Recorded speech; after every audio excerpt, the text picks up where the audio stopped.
monument public de ce midi. Aborder une année avec de nouvelles résolutions, c'est bien, mais se discipliner, être exigeant envers soi-même, travailler, se montrer concret, c'est encore mieux. Alors, très chers téléspectateurs, il me convient de vous souhaiter une excellente année 2020, année de paix, année de courtoisie, année d'amour, année de prospérité. J'ai dit amour. Ça sonne pas. Alors, bonne année à Lucène. Voilà, ici nous pratiquons l'amour, n'est-ce pas? Effectivement. N'est-ce pas? Bonne année à Lucène, bonne année à Docteur Philo, bonne année aux doyens, bienvenue Neba et restez avec nous, c'est sur RTI 1 que ça se passe. Restez avec nous parce que c'est midi. C'est maintenant. C'est midi, c'est maintenant. Et j'ai bien envie de faire toute l'émission ici. À côté d'Aloussène, Sidibé, c'est vrai qu'aujourd'hui j'ai un amour particulier pour lui. J'en rougis. Alors, le doyen, bienvenue Neba. Vous êtes là avec nous aujourd'hui. Hier, c'était un jour quand même spécial. Oui, un jour assez spécial où vous m'avez demandé de fouiller dans mes souvenirs. Ouais, mais c'était extraordinaire ce que vous avez fait. Je ne sais pas si vous avez suivi l'émission d'hier. Est-ce que vous avez vu l'élégance avec laquelle le doyen a fait sa prestation? Oui, mais quand c'est comme ça, on fait quoi? L'élégance, oui, mais surtout le charisme et la prestance. C'est cela. Oh là là. Moi, je regardais le doyen Neba et j'étais juste fustigé. J'avais la chair de poule. Sincèrement. Il nous C'est moi que a tu peux vraiment rougir maintenant. subjugués. Hein. On a été très séduits. Alors, docteur Philo, ce 1er janvier, Ouais. il a été? Oui, super. En tout cas, j'ai adoré toutes les prestations, tous les talents. Mais pour moi, la fête continue toujours. J'ai toujours la musique dans les oreilles. Est-ce que vous m'entendez? Est-ce que vous m'entendez? La musique est toujours dans les oreilles et ça fait plaisir d'être là. Et Caroline, vous parlez de résolution tout à l'heure. Et moi, j'ai Exactement. décidé de prendre aussi une résolution cette année 2020. J'ai décidé de créer ma ligne de vêtements également. C'est vrai? Voilà, oui, vous voyez, le pape sur t-shirt, c'est fait en strass paillettes. C'est la collection Brillance. Oui, et puis avec le baillet, tout ça. Et puis ça peut donner fil aux créations. N'est-ce Voilà, pas? il faut oser. C'est Alors, important. je ne sais pas si Paulus a de nouvelles résolutions pour cette année. Paulus, Agathon? Oui, bonjour Caroline, bonjour à Bonjour. tous les téléspectateurs.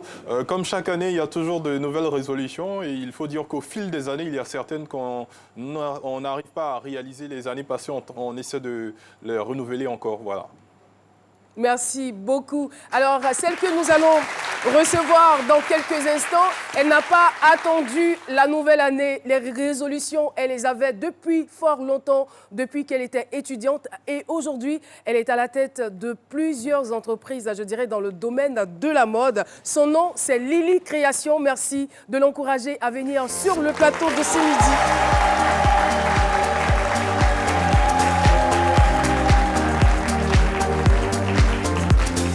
Sally Ouattara, à l'état civil, est notre invité témoin du jour.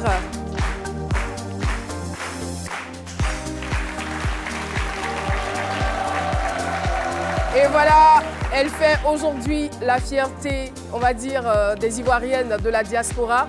Elle est très jeune et elle fait partie des personnes, sinon des femmes qui ont ouvert une boutique à Atlanta. Atlanta, c'est pas n'importe quelle ville, hein. Atlanta, c'est aux États-Unis. Et c'est une très très belle ville, la ville de Martin Luther King, une ville touristique. Bienvenue, welcome. Merci. Yes. On est très heureux de vous avoir sur ce plateau et je vous assure qu'au sortir de ce témoignage, vous allez tous être bluffés et vous allez avoir surtout envie de poser des actes concrets pour cette année 2020. Tout de suite, docteur Philo, est-ce que nous pourrions avoir votre interprétation de façon humoristique de ce thème? Non. Alors là, c'est annulé, c'est annulé. Alors, il convient quand même, en de pareilles circonstances, qu'on puisse avoir de plus amples informations sur notre invitée. Nous voulons mieux la connaître. Alors, avant de retrouver Dr Philo, on y va pour le portrait. C'est Midi reçoit aujourd'hui sur son plateau une jeune femme ivoirienne qui a su se démarquer de cette génération entreprenante. Lily Ouattara, ou à l'état civil, Sally Ouattara, est une jeune femme d'affaires issue d'une famille de 7 enfants, dont 4 garçons et 3 filles. Après avoir obtenu un bac scientifique au lycée classique d'Abidjan et une licence en marketing, en 2015, elle s'envole vers les États-Unis pour poursuivre ses études. Elle est aujourd'hui titulaire d'un master en marketing administration. Elle est également la fondatrice de la marque Lily Ouattara, créée en 2012. Une marque représentée dans plusieurs pays en Afrique. Mais sa plus grande fierté est l'ouverture de sa boutique Lily Création à Atlanta. Elle est sur le plateau de C'est Midi pour nous partager cette expérience. Je suis l'une des premières Ivoiriennes à ouvrir une boutique Made in Côte d'Ivoire à Atlanta. Comment Dr Philo ressent-il ce thème? On le retrouve tout de suite. Le thème du jour, selon Dr Philo. Quand je vois ma jeune soeur ici avec sa boutique à Atlanta en tant qu'Ivoirien, et elle, on s'est déjà croisé à l'aéroport, elle est à Atlanta, moi j'étais à Toronto, j'étais passage. Oui, mais on s'est vu, Lily. Si, c'est ça, oui, on s'est vu. À Toronto. Oui, c'est sérieux, on s'est vu Mais- à l'aéroport. Mais qui discute avec vous? Non, mais elle a dit si. Donc c'est vrai. Oui, C'est vrai. c'est vrai. Vous reprochez quelque chose ou quoi? Non, mais souvent on parle anglais quand elle est sais. Du Nord Run, elle connaît bien chez moi. Hein. Moi, je suis Ok. pas loin je suis on veut run point, au rond-point.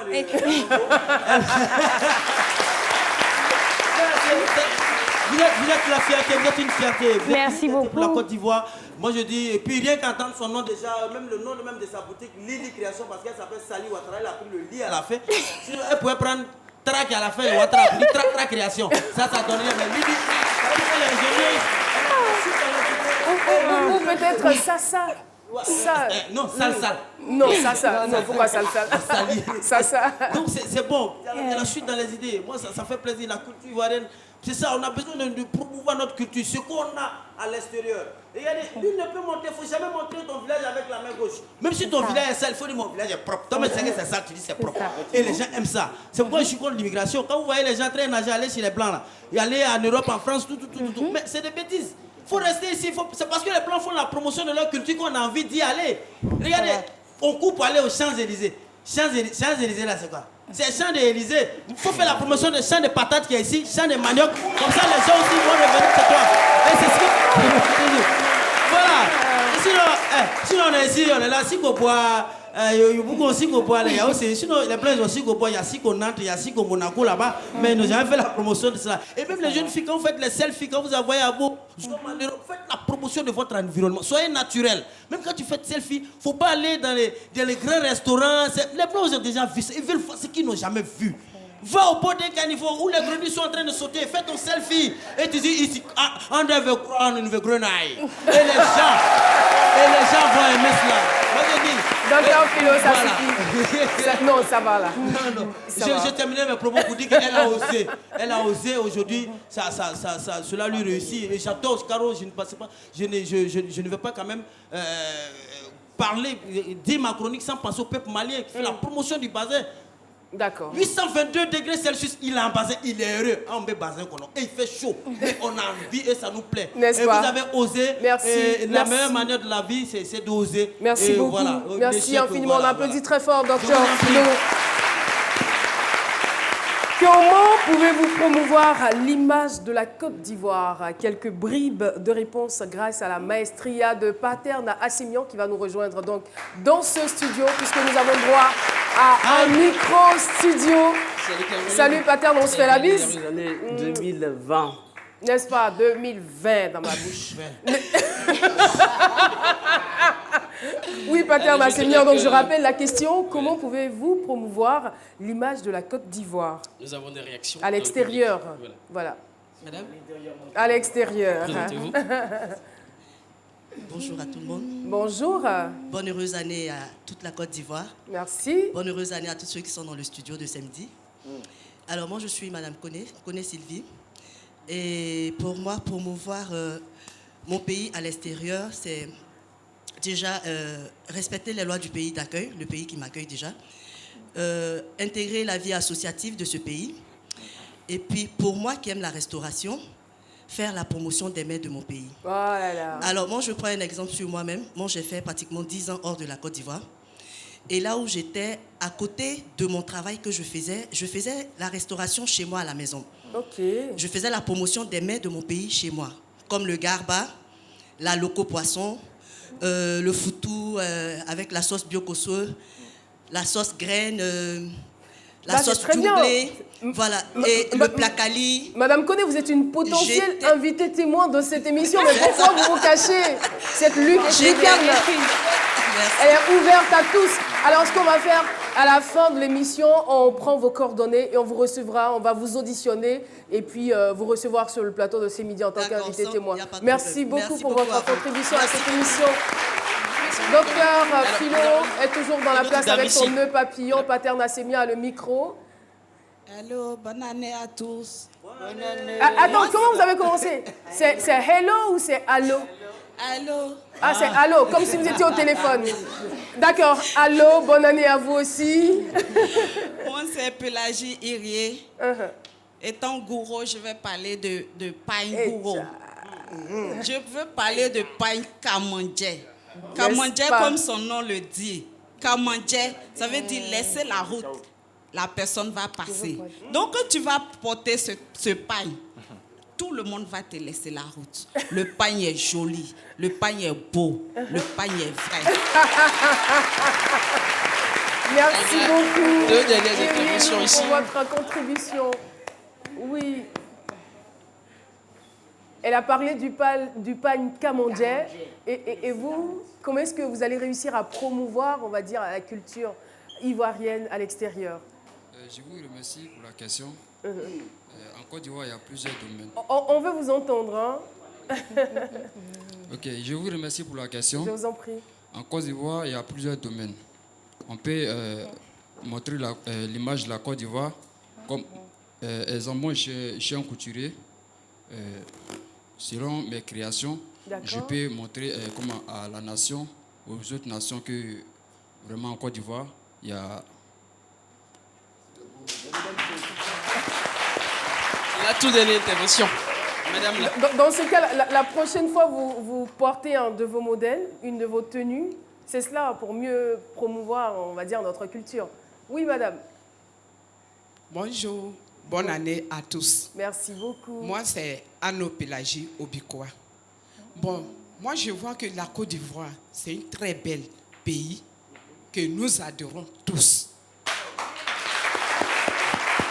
Oui, la Côte d'Ivoire, c'est vraiment un très, très beau pays. Hein? Ouais. Et ces pays, et en Côte d'Ivoire ici, nous avons les pains baoulés, que nous-mêmes, on fabriquons ça ici. Et nous avons les pains gouro, et comme les pains Yakoba, les pains Sénoufo. Et à l'extérieur, on peut prendre ces pains pour aller vendre là-bas, et ces femmes, on peut s'habiller comme les hommes peuvent s'habiller, les femmes peuvent s'habiller, et on peut prendre ces pains aussi pour faire les mariages. Et en Côte d'Ivoire, ici, on est en parfait harmonie. On n'a pas de problème avec quelqu'un et on est à l'aise. Merci beaucoup. Merci infiniment. Mais la chute. À vous le studio. À vous le studio. Merci, Pater Nassemia. Et voilà, on pourrait passer toute une émission à parler de la culture ivoirienne, tant la Côte d'Ivoire regorge de richesses. Et voilà, et j'ai été marquée par la première intervention de Madame Koné qui disait quand vous êtes dans un pays, il faut respecter les lois de ce pays. C'est très, très important, respecter les lois du pays. Et nous sommes tous des ambassadeurs lorsque nous arrivons dans un autre pays, parce que selon les actes que vous allez poser, on va dire « Ah, ce sont les Ivoiriens ». Alors, si vous voulez garder une bonne réputation de la Côte d'Ivoire, il faut savoir marcher et surtout respecter les lois de ce pays. Et justement... Parlons de vivre dans un autre pays, je dirais ça vous connaît, puisque depuis, on va dire 2015, depuis fin 2015, vous êtes allé aux États-Unis pour poursuivre vos études. On y reviendra. Avant d'aller aux États-Unis, vous étiez déjà piqué par le virus des affaires, et plus précisément du stylisme. Racontez-nous un peu votre histoire. Comment est-ce que vous êtes devenu aujourd'hui cette Lily Création que tout le monde connaît? Ben, comme je l'ai dit, toujours mon histoire commence avec 30 000 francs. 30 000 francs. Qui pouvaient me permettre à peine l'achat de quelques pailles et la couture. Donc, j'avais un oncle à Yopougon qui, moi, je faisais juste le dessin des tenues qui me plaisaient. Et je me rendais à Yopougon. Bon, on va dire que j'habitais à Cocody en ce temps. D'accord. Donc, je me rendais à Yopougon après l'école pour justement lui montrer le dessin. Et lui, il réalisait en fait les tenues. Mais que je postais sur les réseaux sociaux, sur Facebook, sans vraiment avoir l'intention de les revendre en fait. D'accord. Et qu'est-ce qui vous poussait à le faire alors? Parce qu'on veut dire que j'aime tout ce qui est chic, j'aime tout ce qui est beau. En fait, ça, c'est propre aux femmes. Hein. Voilà. Et voilà, j'aime tout ce qui est beau, tout ce qui est chic. Donc, j'aime juste tout ce qui est en matière de mode, tout ce qui fait beau, surtout en matière de tenue. Donc, mais c'était vraiment pas dans le but de vendre. Et certaines clientes sur Facebook m'ont dit « Oh, pourquoi pas... Est-ce que je peux avoir la même tenue que vous portez ?» C'était pas encore des clientes. Non, c'était pas encore des clientes. L'objectif n'était pas la vente. Voilà. Et est-ce que je peux avoir vraiment cette tenue Et je disais oui, il n'y a pas de problème. Voilà le prix et vous me remettez. Moi, je repars encore faire le même scénario à Yopougon et je reviens, je livre à la personne. Et j'ai fait ça pendant plusieurs mois, mais c'était vraiment difficile. Parce que quitter Cocody après l'école, repartir à Yopougon, récupérer la tenue de la cliente, revenir à Cocody, lui donner. Et surtout qu'il y avait beaucoup de retouches, parce que c'est le pagne, on sait comment la couture fonctionne. C'est suite à ça que j'ai décidé d'avoir un tout petit atelier à Hongrie qui va me permettre de pouvoir faire la retouche. Je reste toujours... Donc la demande était forte alors? La demande devenait forte, Voilà. Déjà par le canal des réseaux sociaux? Par le canal des réseaux sociaux. Et donc, j'allais toujours à Yopougon, je finissais la tenue, je revenais à Cocody, la cliente essayait et on faisait la retouche. Je suis restée là depuis 2013, de 2013 jusqu'à 2016, à faire le même scénario. C'est-à-dire qu'une fois aux États-Unis, vous continuez? Oh non, de 2013, pardon, à 2015, fin 2015, jusqu'à ce que je parte aux États-Unis. Et j'ai décidé là maintenant d'avoir plusieurs couturiers. Ça m'évite en fait le transport de Cocody Yopougon, c'est-à-dire ouvrir mon propre atelier de couture. Mais on va signifier que je ne suis pas couturière. À la base, c'est moi plutôt qui montre les modèles de ce que je veux, ce que je ressens. Mais je suis quand même en possibilité de te dire que ça, c'est pas joli, ça, c'est joli, je veux comme ça. Donc, j'avais juste des couturiers qui travaillaient avec moi. Voilà. Et est-ce qu'après, vous essayez quand même de faire une formation dans le domaine du stylisme pour mieux maîtriser la chose? Jusqu'à là, j'ai jamais fait de formation. J'apprends sur le tas, souvent avec les employés. Wow, bravo. Vous faites du bac, c'est très intéressant. Mais je veux savoir, à quel moment la petite Sally qui est encore en train de suivre ses cours se dit que oui, je sens que je veux faire ce métier de styliste. Je sens que c'est ma voie, c'est ma vocation de dessiner des collections, de dessiner des vêtements qui vont rendre jolies des dames, des personnes. À quel moment que la petite Sally se dit ça? Oui, c'est ce que je veux faire véritablement. Mais comme je dis, j'ai fait des études en administration. C'est pas vraiment un rêve d'enfant. J'ai pas rêvé ça comme certaines personnes rêvent de pouvoir être styliste. C'est juste un business qui est venu. Et j'ai su saisir l'opportunité. Je disais, j'étais encore à l'école quand mon téléphone sonnait en classe. Un hobby, par une passion, c'est ça? En classe, et certaines clientes m'appelaient. Je sortais souvent répondre aux clientes, revenais en classe. Et aujourd'hui, toutes mes copines de la classe, c'est les mêmes que je prenais pour faire les défilés. C'est les mêmes qui faisaient aussi les photos pour moi, vraiment, sur Facebook. C'est au fil, en fait, du temps que j'ai vraiment ressenti la passion de pouvoir faire, parce qu'aujourd'hui, c'est comme une passion pour moi. Oui, il doit y avoir. Vous parlez de défilé. Ça veut dire que vous avez commencé à faire les défilés alors que vous étiez ici déjà? Oui, j'avais commencé à faire les défilés, mais il faut dire que c'était sans rétribution, des défilés gratuits. Non, mais c'est normal. Dans les écoles, pour se faire connaître, on est obligé forcément de passer par ce genre de route, par ce canal. Votre clientèle était basée dans les écoles, non? Oh oui, parce qu'en étant jeune, vraiment, je pense que j'avais 23 ans ou 24 ans. Donc, on était encore au lycée. Il y avait les défilés, par exemple, de certaines écoles, les balles de fin d'année, que j'allais participer gratuitement. Voilà. Mais là, vous dépensiez de l'argent parce que pour défiler, il faut des mannequins, tout ça. Ah, c'était vraiment mes profs. C'était vraiment mes amis de l'école que vraiment je ne cesserai de dire merci. Qui vous comprenaient aussi. Souvent, on n'avait vraiment pas d'argent. Je me rappelle, on avait un taxi où on est monté à 8 dans le taxi, juste pour aller faire le défilé. La police vous écoute. Juste voulu faire le défilé et vraiment, c'est quelque chose que j'ai fini par aimer. Alors, quand vous arrivez aux États-Unis, comment est-ce que vous faites pour poursuivre cette activité, puisque vous y êtes pour les études? Et mon papa qui n'était pas vraiment très d'accord avec ces histoires de mode, parce que pour lui, l'école, c'est la clé de la réussite. Ce qui est vrai. Merci. En tout cas, c'est pas faux. Ce qui est vrai. Mais je n'avais pas vraiment le soutien de mon père. Et quand j'ai décidé d'aller aux États-Unis, je n'ai vraiment pas aussi laissé tomber. Je me rappelle à l'aéroport, j'étais censée venir avec 2 valises. Je me rends avec 6 valises. Il était là. Mais les 4 autres valises, c'est pourquoi? Qui a payé les excédents? C'est moi, parce que j'avais déjà commencé mon business ici. Donc j'ai payé mes excédents de 4 autres valises en espérant arriver aux États-Unis et les vendre. C'est-à-dire, quel que soit le lieu où tu me mettras, je vais continuer mon business. Il a vu les 6 valises, votre père? Il a vu les 4 autres valises en plus. Il a demandé, mais c'est quoi? Il m'a dit, c'était un petit bout de paille que tu vas encore transporter avec toi. Mais je suis partie avec. Est-ce que vous lui avez expliqué ce qu'il y avait à l'intérieur de ces valises? Parce qu'il savait, il savait. On a toute savait. la famille sur les réseaux sociaux. Donc il y a souvent les petits-oncles qui disent, oh non, j'ai vu. Donc il savait un peu, il n'est pas sur les réseaux sociaux, mais il savait que je faisais ça. Et quand vous arrivez là-bas, est-ce que vous êtes concentré sur vos études ou vous êtes toujours tiré entre études et... Vraiment, à 2 jours de mon arrivée, j'avais déjà cherché comment poster les tenues sur... Vous n'avez même pas cherché à vous acclimater? C'est-à-dire, l'école, j'allais commencer les cours d'anglais. Mais je cherchais aussi comment j'allais faire pour pouvoir évacuer les 4 valises que j'avais. C'est très bien. J'ai envie de dire, c'est dans le sang. Oui. Don't give up. So, je suis arrivée avec les 4 valises que je cherchais. À propos de dans le sang, votre papa n'était pas commerçant? Il n'était pas? Il n'est pas commerçant? Commerçant? Il n'est pas commerçant. Je suis la seule à faire du business dans ma famille. Ah, voilà. Yeah.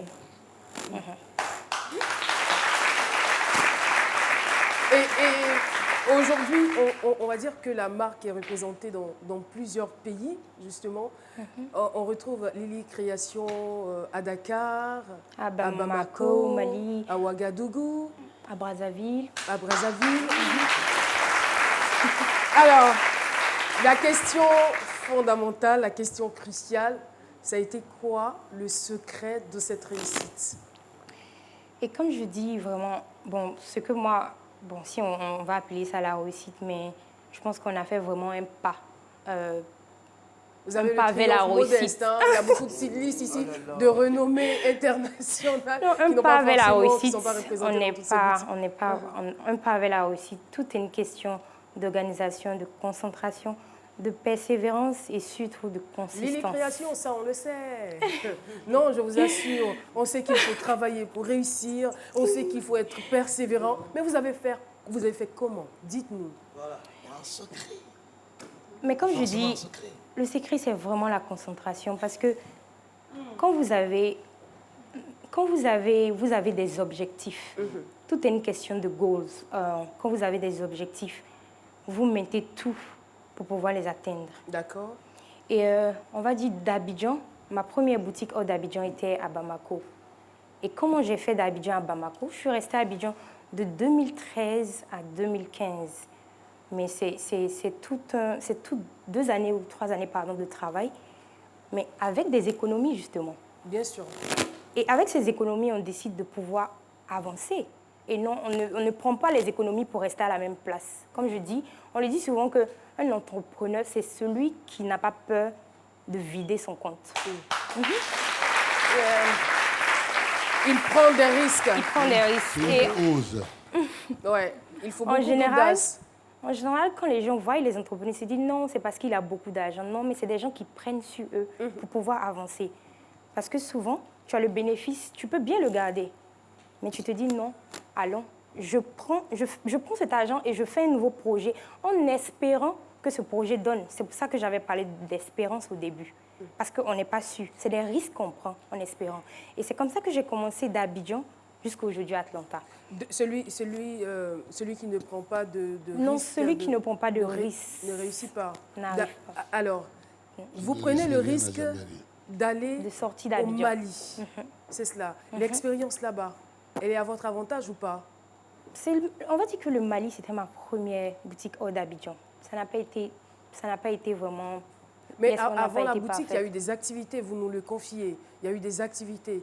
Et c'est cela que je voudrais que vous fassiez sortir. Parce que j'étais à Abidjan, c'était un atelier de couture. Il faut préciser qu'au départ, je n'étais pas une boutique de prêt-à-porter, j'étais un atelier de couture. Donc, un atelier de couture, je ne suis pas couturière. Donc, c'est certaines personnes qui travaillent pour l'atelier. Bien évidemment. Et étant aux États-Unis, bon, comme tout business, un matin, je reçois des notifications sur mon téléphone où une cliente a été insatisfaite par rapport au service que un de mes employés offrait. Mais voilà, c'était déjà trop tard. Elle m'avait affiché sur un réseau très connu sur Facebook. Donc, il y a eu pas mal de commentaires, mais plus de négatifs que de positifs. Voilà, ça a été très dur pour moi parce que depuis 2013 jusqu'à 2015, je n'avais jamais vécu en fait ce moment. Je faisais ça, mais je ne savais pas ce que vraiment les gens pensaient de ça. Et en général, quand vous êtes là, vous ne savez pas ce que les gens pensent jusqu'à ce qu'il y ait un problème. Et puis vous voyez que tout le monde n'est pas avec vous, en fait. Et comme on dit, un entrepreneur dit, à chaque mauvais moment, vous enlevez le côté le plus positif et vous laissez le négatif. Et aujourd'hui, c'est grâce à ce commentaire sur les réseaux sociaux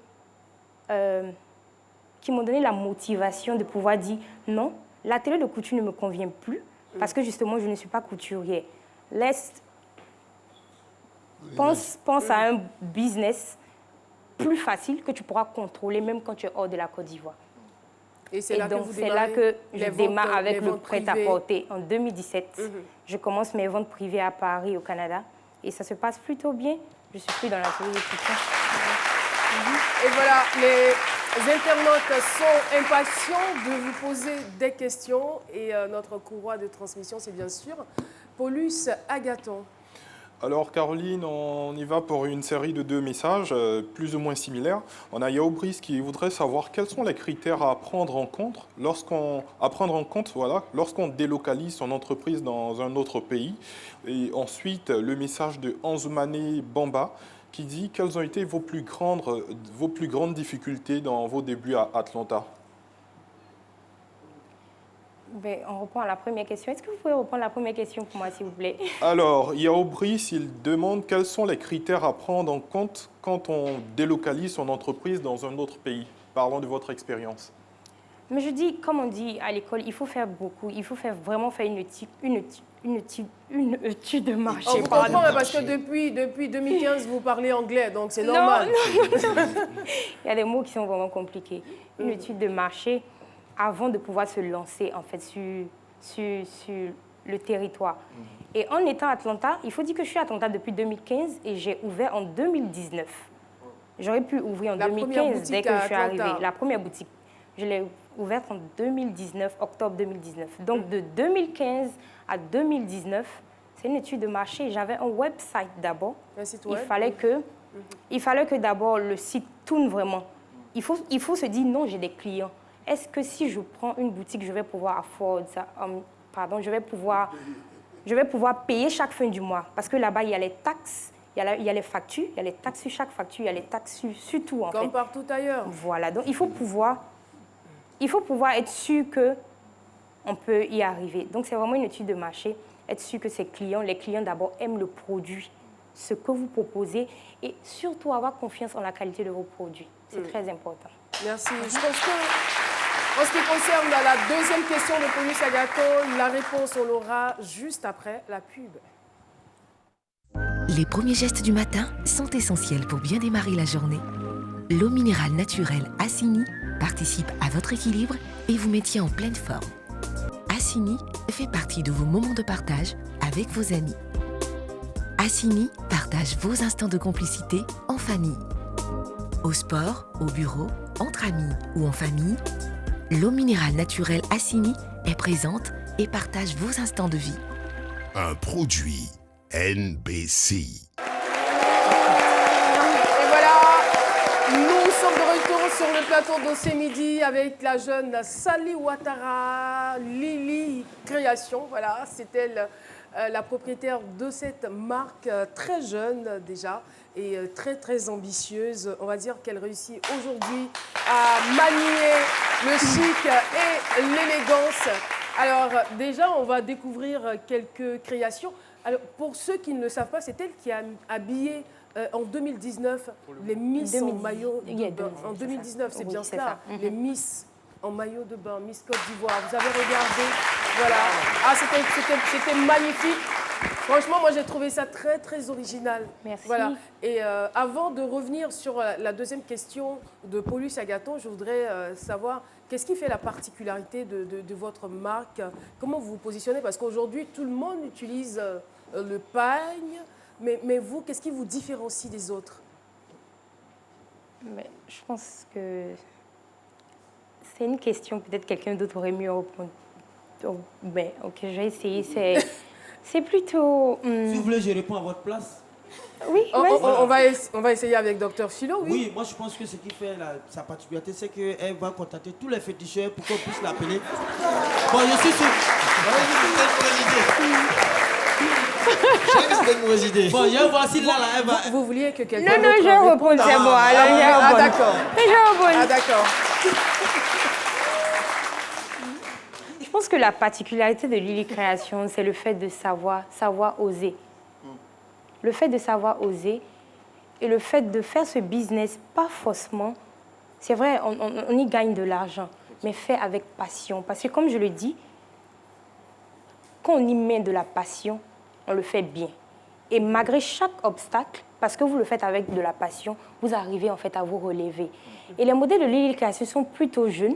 Le pagne qui était vraiment étiqueté comme une matière de vieilles personnes. Avant, quand tu disais aux gens, oh, je veux le pagne, on te dit, non, moi, je veux pas porter ça. Mais on fait revivre le pagne, en fait, avec... Voilà, on fait revivre le pagne avec des modèles plutôt jeunes, tendance. On essaie d'allier africaniste et moderniste, c'est un peu ça. Voilà. Très beau positionnement. Alors, je ne sais pas si quelqu'un a retenu la seconde question. Paulus Agathon, vous êtes toujours là? D'accord. La deuxième question, c'était à laquelle? Je m'en souviens pas, mais j'ai une question pour Lily Création. D'accord, on y va alors. Alors, Lily Création, vous avez habillé les demoiselles de Miss Côte d'Ivoire. Ça a été un point, je peux dire que ça a marqué une sorte de notoriété pour vous. Mais moi, ce que je voulais savoir, c'est dans votre liste de clients, dans votre clientèle, c'est qui... Sinon, quelle est la cliente qui vous a le plus marqué, celle qui vous a le plus étonné, celle que vous avez habillée et à laquelle vous ne vous attendiez pas? Et je dois dire le nom, il n'y a aucun problème. Je veux juste un nom. Un seul nom? Mais ils sont plusieurs. Je suis plusieurs qui le disent. À vous de voir. À vous de voir, ok. On a Madame Dorba, on a Madame Dorba, on a la femme du Premier ministre, on a Emma Loès, que j'aime bien, on a plusieurs personnes. Et ce sont pas des... Ce qui fait beau dans tout ça, ce ne sont pas des personnes que je contacte en fait sur les réseaux sociaux. Je peux être à la boutique et puis les vendeuses me disent « Oh madame, j'ai reçu quelqu'un ici. Et je suis juste contente de savoir que mon travail est apprécié par certaines personnes, voilà, certaines stars, sans pouvoir aller vers eux en fait. C'est juste... Voilà, c'est ça. Et quels sont aujourd'hui vos projets? Quel est votre plus grand rêve? C'est vraiment faire connaître Lily Création dans plusieurs vraiment pays d'Afrique, étant africaine, et aller aux États-Unis, en France, dans plusieurs continents, pourquoi pas. Voilà. Oui, le doyen. Oui, je voulais juste dire que l'audace paye. L'audace paye. On n'est pas encore. C'est pas encore votre minute. Hein. C'est pas encore votre minute. Alors, nous allons essayer de poursuivre un peu. Vous avez eu un master en administration. Oui. Qu'est-ce que vous avez décidé de faire en dehors de votre passion que vous exprimez? Est-ce que vous mettez juste votre bagage intellectuel au service de votre business ou vous décidez de faire autre chose à côté? Bon, comme mon père le dit maintenant, il pense qu'il a eu raison. L'école, il pense que c'est l'école qui me permet d'avancer. C'est l'école qui me permet de faire tous ces pas. Et aujourd'hui, je ne pense pas pouvoir travailler pour des entreprises en avec mon master. Je pense que j'ai juste un master en Lily Création. Un master en Lily Création maintenant. Mais pour dire que cette comptabilité, ce marketing que j'ai appris à l'école me permet d'exercer ça dans moi-même, ma propre entreprise. D'accord. Alors, docteur Philo s'est déplacé depuis 30 secondes. Oui. Il a pris la place de Paulus Agathon. Alors, docteur Philo, on vous écoute. Oui, Caroline, j'ai dû venir ici en cabine ici. Paulus a déserté son bureau. Ça fait partie des résolutions qu'il a prises en cette année 2020. Alors, la question était la suivante. Elle est de Anzouman Bamba. Quelles ont été vos plus grandes difficultés dans vos débuts lorsque vous avez décidé d'ouvrir votre boutique à Atlanta? À vous le studio, Caroline. Merci beaucoup. Merci, docteur Philo. Vous le faites si bien.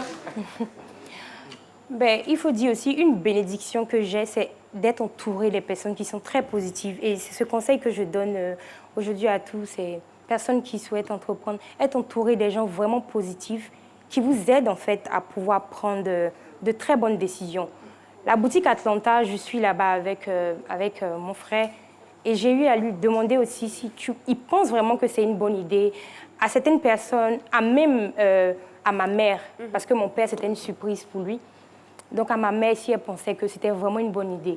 Et ils m'ont dit, pourquoi pas, tu es courageuse, juste go for it. Et juste avant d'ouvrir Atlanta, il faut signifier que j'avais été piratée sur les réseaux sociaux. Oui. Aujourd'hui, cette plateforme qui me permet de pouvoir gagner mon argent, de pouvoir faire ma pub, de pouvoir me faire connaître. J'ai été piratée le 15 juillet, une date que je ne peux pas oublier. Et j'avais tout perdu. Parce qu'aujourd'hui, on utilise aujourd'hui les réseaux sociaux pour se faire de l'argent. Donc si j'ai été piratée, comment je fais pour vendre? Et pendant 3 semaines, ça a été les 3 semaines les plus dures de ma vie. Parce que je me suis dit, je ne vais pas abandonner. Ces comptes, c'est moi qui les ai créés. Et vous étiez obligé de tout reprendre de tout reprendre à zéro. Voilà. Et quand non, mais j'ai pu reprendre aujourd'hui mes comptes. Bien évidemment. Alors, il y a toujours des difficultés qui se dressent devant nous et il faut surtout trouver le moyen de les surpasser, de les surmonter. Et c'est ce que vous avez fait. Aujourd'hui, il y a des jeunes comme vous qui vous regardent, qui brûlent d'envie de faire des activités, d'exercer des business, tout ça. Mais c'est très, très difficile. Il y a certains même qui ont déjà essayé le coup, mais qui ont peur de recommencer tellement ils ont souffert. Quels sont les conseils que vous pouvez leur donner? Un entrepreneur, ce n'est pas celui qui a peur, comme j'ai dit. Un entrepreneur, il bannit la peur. C'est celui qui échoue. Parce que moi aussi, j'ai eu des périodes où j'ai échoué. Mais je me dis, à chaque échec, on ressort des leçons. C'est ça, moi, ma politique. C'est-à-dire que l'échec, c'est une nouvelle manière que le temps nous donne pour pouvoir refaire à nouveau. Mais avec plus d'expérience. J'ouvre une boutique, ça ne marche pas. Je cherche à savoir pourquoi ça n'a pas marché. Peut-être les clients n'ont pas aimé mes produits, mais quand je reviens avec d'autres idées pour pouvoir reprendre le marché. Tout est une question de motivation, mais surtout, tout est une question de courage, persévérance et consistance. Surtout la consistance. Merci infiniment, Lily. Alors, sur ce, le doyen, bienvenue avec tout ce que vous avez dit. Je ne sais pas s'il aura encore quelque chose à dire, mais c'est sûr, parce qu'il y a beaucoup de profondeur. On retrouve tout de suite le doyen. Bienvenue, Neba. Bienvenue, Neba. C'est la minute du doyen. Alors, on dit vouloir, c'est pouvoir. Dès votre temps d'enfance, je dirais, vous avez voulu quelque chose. Et vous avez risqué, vous avez pris des risques. Et vous avez surtout beaucoup d'audace. Ce qui vous a permis d'oser et de tomber plusieurs fois et vous relever.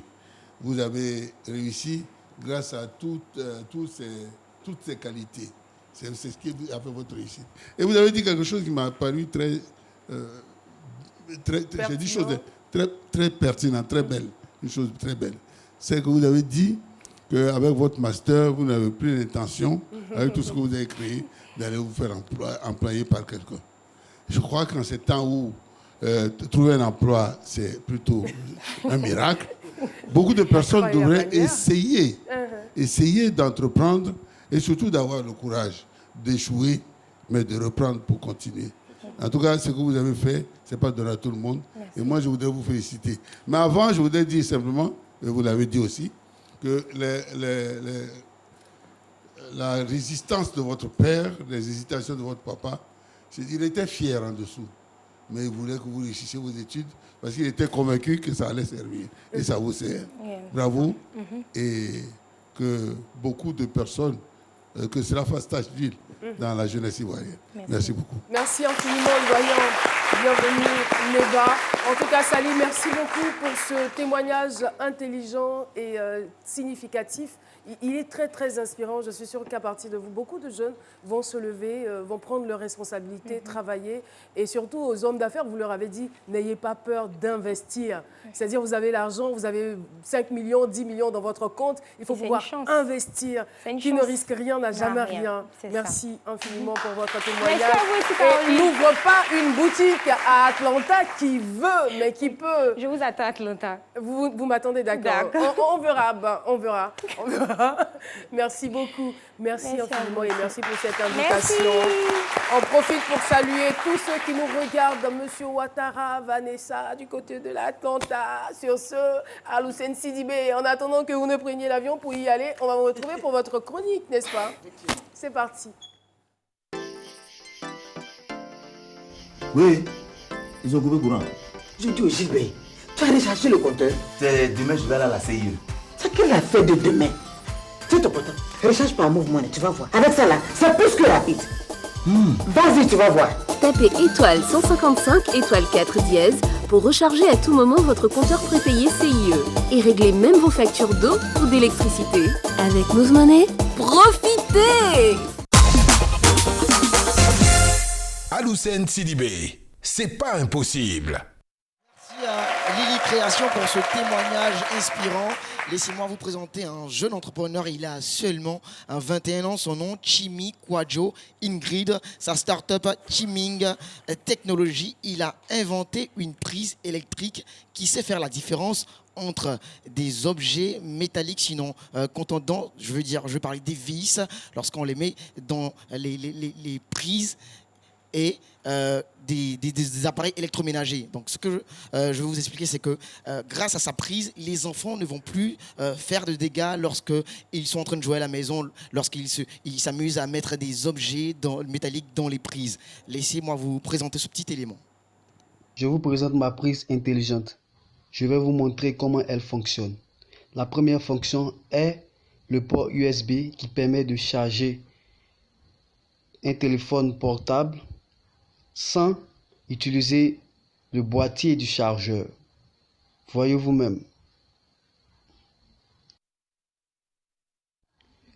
Et voilà, je vais connecter mon câble à mon téléphone. Chargement. Cela veut dire que le téléphone est en charge. Je débranche le câble.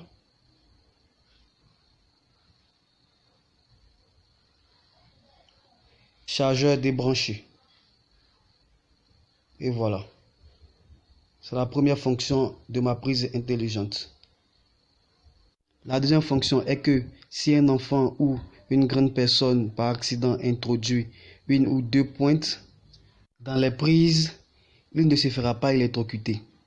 Car la prise sait faire la différence entre les appareils et les autres objets. Lorsque par accident vous introduisez une ou deux pointes à l'intérieur des prises, la prise retient le courant pour éviter que vous fassiez électrocuter. C'est dès lors que vous branchez un appareil, un téléviseur ou un chargeur que la prise laisse passer automatiquement le courant pour faire alimenter votre appareil. Ici, j'ai branché mon boîtier, le téléphone est en charge. Chargement, comme vous le constatez. Il y a une LED verte qui indique que l'appareil est bien branché. Chargement. Merci de nous avoir suivis. C'est très intéressant, il est jeune, il a seulement 21 ans, son nom Chimou Kwadjo Ingrid. Et Philo me disait tout à l'heure. Oui. Non, mais pour nous qui sommes des pères de famille qui avons des enfants à la maison, c'est une bonne nouvelle. Voilà, parce qu'il faut. Les enfants bêtes introduisent. Ça y est, la prise sait faire la différence entre un conducteur et un non-conducteur, au fait. Donc c'est très, très important.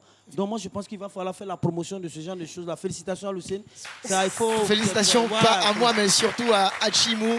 Moi, ce que je veux saluer, c'est que... Il faut lui dire de créer, de chercher, de continuer ses recherches et de nous faire venir un courant qui ne se coupe pas.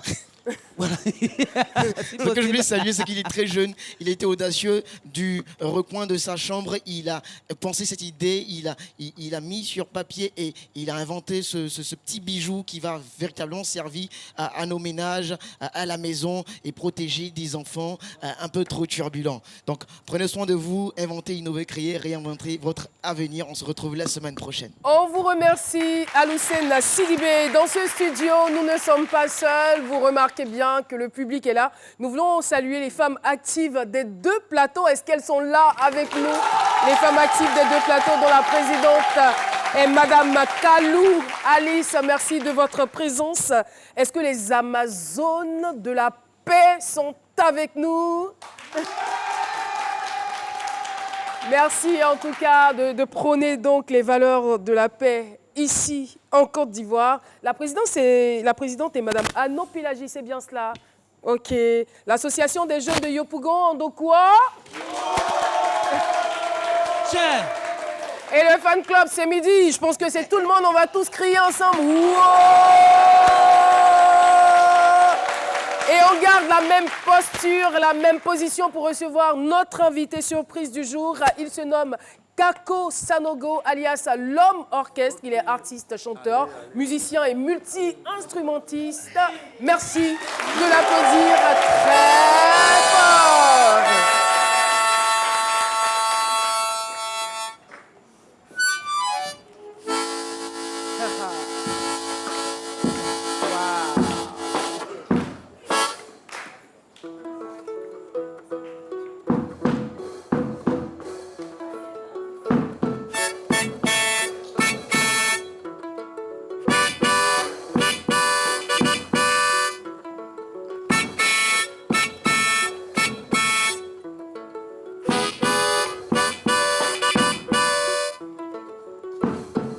Merci maman,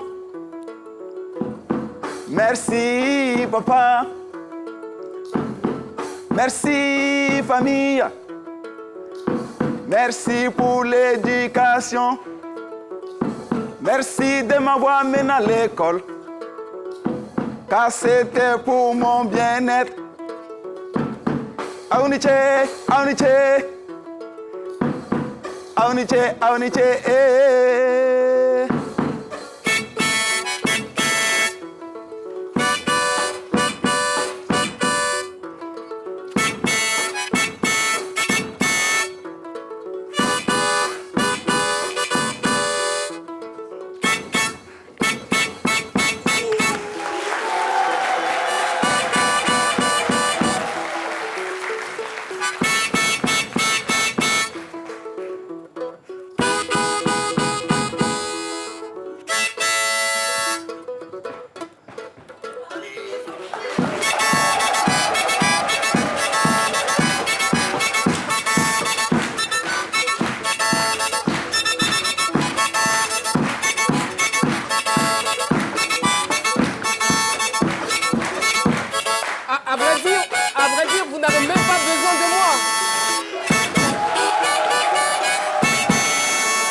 Moi, je suis tellement impressionnée. C'est-à-dire, vous n'avez besoin de personne pour votre orchestre. Vous avez tout, vous chantez.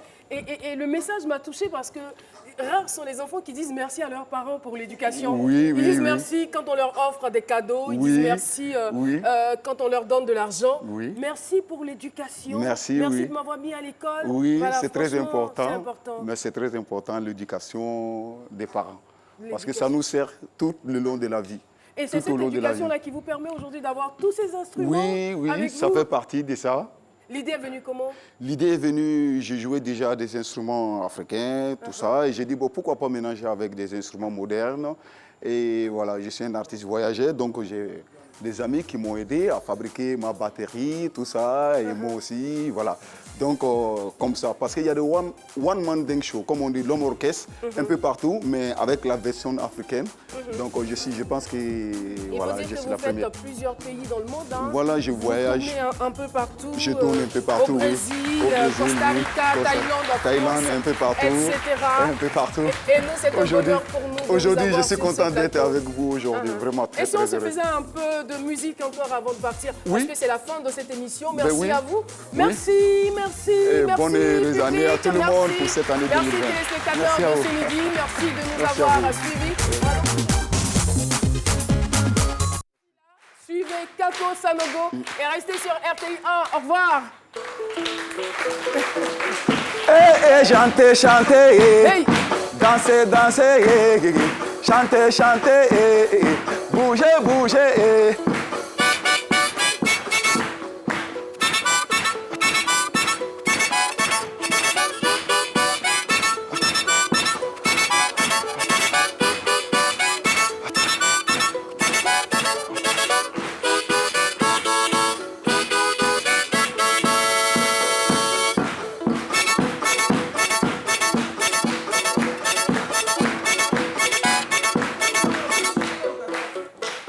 Ah, décalez-moi, décalez-moi, cassez, cassez, cassez, cassez, bougez, bougez, bougez, bougez.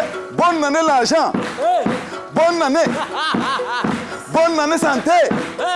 Bonne année. Bonne année amour. Bonne année. Hein?